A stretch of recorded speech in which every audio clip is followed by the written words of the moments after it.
भगवद गीता का पहला श्लोक धृतराष्ट्र उवाच भारतीय संस्कृति का एक महत्वपूर्ण आधार है।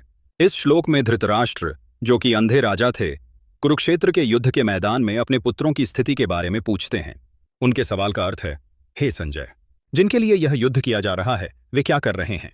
यह पहला श्लोक न केवल युद्ध की दारुणता को दर्शाता है बल्कि भावनाओं और मानव मन की जटिलताओं को भी उजागर करता है। यहाँ एक गहरा उदाहरण है। जब हम किसी प्रतियोगिता या चुनौती में खड़े होते हैं तो हम अक्सर अपने आसपास के लोगों की स्थिति से चिंतित होते हैं।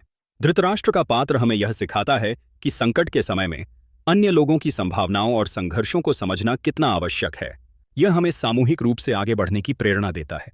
संजय की भूमिका इस श्लोक में भी महत्वपूर्ण है। वह राजा को युद्ध के मैदान में हो रही घटनाओं की रिपोर्ट देता है। इसका अर्थ है कि हमें अपने जीवन में उन लोगों की आवाज सुननी चाहिए जो हमें सही दिशा में मार्गदर्शन कर सकते हैं। संजय स्वयं भी व्यास द्वारा दी गई दिव्य दृष्टि का अनुभव करता है, जिससे उसे हर परिस्थिति का सटीक ज्ञान होता है। धृतराष्ट्र का दृष्टिहीनता एक प्रतीकात्मकता भी है।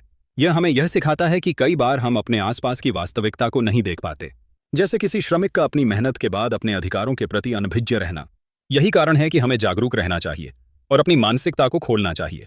इतना ही नहीं, धृतराष्ट्र की पराजय का डर अक्सर हमें अपने निर्णय लेने से रोकता है। इन दृष्टांतों के माध्यम से पहले श्लोक का संदेश स्पष्ट होता है। मानवता, संघर्ष, निर्णय और जागरूकता का एक जटिल जाल। यह हमें यह भी सिखाता है कि सही जानकारी और मार्गदर्शन के बिना हम जीवन के युद्ध में असफल हो सकते हैं।